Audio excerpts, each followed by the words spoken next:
অনেক দিন থেকেই প্ল্যান হচ্ছিল যে বাড়িতে একদিন শীতের রাত্রে পালং চিকেন বানানো হবে। Hello everyone, welcome to my another new blog. তো যেটা বলছিলাম, আর শীতের পালং শাক মানেই তো একদম টাটকা টাটকা ফ্রেশ একটা ব্যাপার। তো চলো, আজকে কিন্তু সবকিছু সরঞ্জাম একদম হাতের সামনে। তো পালং শাকও আছে, চিকেনও আনানো হয়েছে, আর সবকিছুই আছে।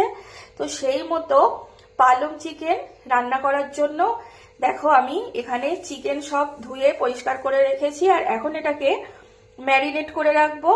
আদা পেস্ট, রসুন পেস্ট, লঙ্কা গুঁড়ো, হলুদ গুঁড়ো, ঝালটা যে যার নিজের মতো স্বাদ অনুযায়ী, আর ধনে গুঁড়ো আর জিরা গুঁড়ো দিয়েছি। আর এখানে দেখো টক দই দিয়েছি। তো সবকিছু একসাথে ভালো করে মিক্সড করে এইটাকে ওই 15 মিনিট মতো রেস্টে রেখে দেবো। তো চলো এখন ভালো করে মিক্সড করে নিই। ওদিকে তো চিকেনটা ম্যারিনেট করা আছে, আর এদিকে দেখো আমি অল্প একটু জল গরম করতে দিয়েছি পালং শাকটা সেদ্ধ করতে দেবো। আর এতে দিয়েছি অল্প একটু লবণ আর চিনি।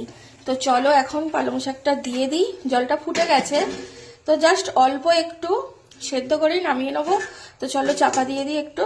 আর এদিকে দেখো, এদিকে একটা কড়াই বসিয়েছি। তো এতে আমি ফোড়নে দিয়েছি গোটা এলাচ আর দালচিনি, লবঙ্গ আর অল্প একটু জিরা, গোটা জিরা। তো এখন দেখো আমি পেঁয়াজগুলো সব দিয়ে দিলাম। তো চলো পেঁয়াজটা খুব ভালো করে ভেজে নিতে হবে। আর আদা রসুনটা যেহেতু একেবারেই ম্যারিনেশনের সময় দিয়ে দিয়েছিলাম, তো এখন আর আলাদা করে দেব না। তো চলো পেঁয়াজটা ভালো করে একটু ভেজে নিই। আর ওদিকে পালং শাকটা হয়ে গেলে ওটাও নামিয়ে নেবো। তো দেখো একেবারে কিন্তু ফুটন্ত গরম জলে দিয়েছিলাম, তাই অল্প একটু সময়ের মধ্যেই দেখো নরম হয়ে গেছে। তো চলো এখন বন্ধ করে দিই আর চাপা দিয়ে রেখে দিই। এবার পালং শাকগুলোকে আমি জল থেকে তুলে নিচ্ছি, গরম জল থেকে। আর এখানে ধনে পাতাও দেখো কুচি কুচি করে রেখে দিয়েছি। তো সবকিছু একসাথে ব্লেন্ড করে নেবো একবার। তো পেঁয়াজটাও ভালোভাবে ভাজা হয়ে গেছে, আর সাথে একটা টমেটো কুচি করে দিয়েছিলাম, সেটাও ভাজা হয়ে গেছে ভালো। তো যেহেতু আদা রসুন পেস্ট সব ম্যারিনেশনের সময় দেওয়া আছে, তাই আর দেব না। এমনকি লঙ্কা গুঁড়ো, হলুদ গুঁড়োও দেওয়া আছে। তো চলো এবার চিকেনটা দিয়ে দিই।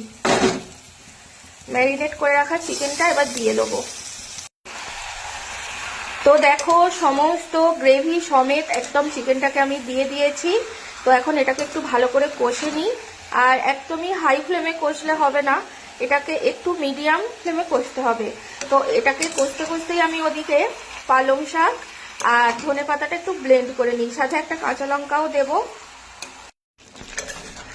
চিকেনটা অল্প কিছুক্ষণ কষে নিয়েছি লো ফ্লেমে। তো এখন দেখো এই যে ধনে পাতা আর পালং শাকটা পেস্ট করে রেখেছিলাম, তো এটাই এখন দিয়ে দিলাম। তো এটা দিয়েও আরো কিছুক্ষণ কষতে হবে। তো দেখো সবকিছু ভালোভাবে মিক্সড করে দেওয়ার পর ঠিক এই রকম দেখতে হয়েছে। কি দারুণ দেখতে লাগছে না? আমার তো খুব ভালো লাগছে, আর দারুণ একটা স্মেল দিচ্ছে। তো চলো এখন একটু গরম মশলা গুঁড়ো ছড়িয়ে দিই। এটা শাহি গরম মশলা গুঁড়ো। তো এটা এখন ছড়িয়ে দিই। এটা দিয়ে আরও কিছুক্ষণ কষি। আর যখন পেস্ট করেছিলাম আর মিক্সিতে যে ব্লেন্ডারে যে হালকা একটু পেস্ট লেগেছিল, ওটাই অল্প একটু জল দিয়ে দিয়েছি। তো চলো এখন ভালোভাবে কষে নিই। কসুরি মেথিটা ড্রাই রোস্ট করে নিয়েছি শুকনো কড়াইতে। তো এটাই এখন দিয়ে দিচ্ছি। দেখো হাত দিয়ে কিন্তু অল্প একটু গুঁড়িয়ে নিয়েছি, মানে কসুরি মেথিগুলো তো পাতা পাতা হয়ে থাকে, তো একটু ড্রাই রোস্ট করে নিলাম।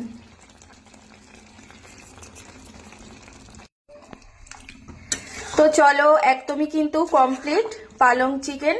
আর এই যে গ্রেভিটা যে যেরকম রাখতে চাও সেরকম রাখতে পারো। তো আমি এরকম রেখেছি, যেহেতু রাত্রে আর পরোটার সাথে খাওয়া হবে, পরোটা রুটি যে কোনো কিছুর সাথে খাওয়া যেতে পারে। তো আমি অল্প একটুই গ্রেভি রেখেছি। তো এখন লাস্ট ফিনিশিং দিতে হবে এই যে বাটার।